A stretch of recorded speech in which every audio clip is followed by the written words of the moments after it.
নির্বাচন কমিশনের তরফ থেকে ভোটার কার্ড নিয়ে একটি বড় আপডেট জানানো হয়েছে, যা এনআরসি থেকেও একটি বড় ভয়ঙ্কর আপডেট। কমিশনের তরফ থেকে জানানো হয়েছে নাগরিকত্বের সুনির্দিষ্ট পরিচয়পত্র ছাড়াও ভোটার তালিকায় নাম তোলা যাবে না। এছাড়াও 2003 সালের ভোটার তালিকায় যাদের নাম ছিল না তাদের জন্মস্থানের প্রামাণ্য নথি জমা করতে হবে। শুধু তাই নয়, সকলকে ভারতীয় নাগরিকত্বের সেলফ অ্যাটেস্টেড ডিক্লারেশন জমা দিতে হবে বলে জানায় কমিশন। আপনার যদি 2003 সালের আগের ভোটার কার্ড বা 2004 সালের পরের ভোটার কার্ড, তাহলে কিন্তু আপনিও বিপদে পড়তে পারেন, বাতিল হতে পারে আপনারও ভোটার কার্ড। তো এখন কিন্তু ভোটার কার্ড নিয়ে বিশাল কড়াকড়ি নিয়ম চালু করা হয়েছে নির্বাচন কমিশনের তরফ থেকে। গত 24শে জুন নির্বাচন কমিশন ভোটার কার্ড নিয়ে বা ভোটার লিস্ট নিয়ে নতুন গাইডলাইন প্রকাশ করেছে। শুধু তাই নয়, যদি আপনি 2004 সালের পরে জন্মগ্রহণ করেন সেক্ষেত্রেও কিন্তু আপনার জন্য সমস্যা হতে পারে ভোটার কার্ডের ক্ষেত্রে, বা যদি আপনার ভোটার কার্ড 2003 সালের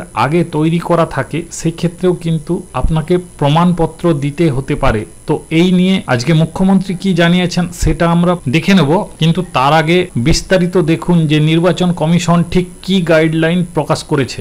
অবশ্যই ফ্রেন্ড, একটাই অনুরোধ আপনাদের কাছে, ভিডিওটি অবশ্যই শুরু থেকে শেষ পর্যন্ত দেখবেন। যদি না দেখেন তাহলে এই গুরুত্বপূর্ণ বিষয়টা আপনিও নাও বুঝতে পারেন, এবং ভিডিওটি সবার মধ্যে শেয়ার করে দেবেন যাতে বেশি বেশি সংখ্যক মানুষের কাছে পৌঁছে যায় এই ভিডিওটি। প্রথমে দেখুন এই বিষয়ে কি জানানো হয়েছে। সামনেই বিহারের বিধানসভা ভোট, আর তার আগেই দেখুন কমিশন কি কি জানিয়েছে। কমিশন জানিয়েছে নাগরিকত্বের সুনির্দিষ্ট পরিচয়পত্র ছাড়া ভোটার তালিকায় নাম তোলা যাবে না। এছাড়াও 2003 সালের ভোটার তালিকায় যাদের নাম ছিল না তাদের জন্মস্থানের প্রামাণ্য নথি জমা করতে হবে। শুধু তাই নয়, সকলকে ভারতীয় নাগরিকত্বের সেলফ অ্যাটেস্টেড ডিক্লারেশন জমা দিতে হবে বলেও জানায় কমিশন। পাশাপাশি কমিশনের নির্দেশ অনুযায়ী 1987 সালের 1 জুলাইয়ের আগে যারা জন্মগ্রহণ করেছেন সেই ভোটারদের জন্ম তারিখ এবং জন্মস্থানের প্রামাণ্য নথি দাখিল করতে হবে। সেই ক্ষেত্রে ভোটারেরা জন্ম শংসাপত্র, পাসপোর্টের মতো নথি প্রমাণ হিসেবে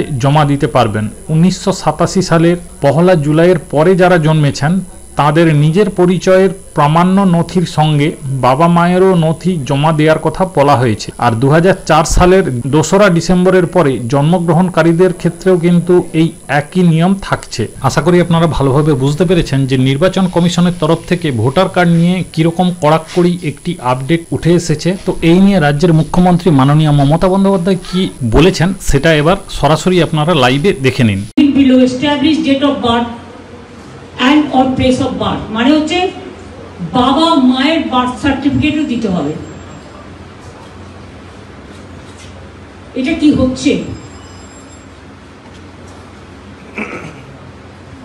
আর বাড়ি টু বাড়ি ফুল এনুমারেশনের নামে দিস ইজ দ্য ডকুমেন্ট, আপনারা খুঁজে নেবেন। আমি এর মধ্যেই ফোন থেকে বের করলাম, যেটুকু টাইম পেয়েছি স্টাডি করেছি, আমার পার্টি পরে আরো ডিটেলস বলবে।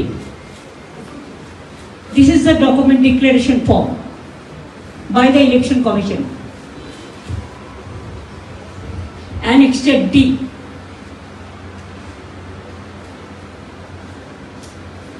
এতে অনেক ঘাবলা আছে, মানে স্ক্যাম আছে। এটা Election Commission of India 24 June 2025 যেটা ছেড়েছেন, বিহার পাটনায় ছেড়েছেন চিফ ইলেকট্রাল অফিসার, কিন্তু আমরাও পেয়েছি কপি। এখন কথা হচ্ছে, ওরা বলছে special intensive revision 172025 as the qualifying date. বিহারটা তো আসলে বিজেপির গভর্নমেন্ট কিছু করবে না, they will not do, not act for Bihar, only 3 months are left. Whatever BJP will say, that they will follow.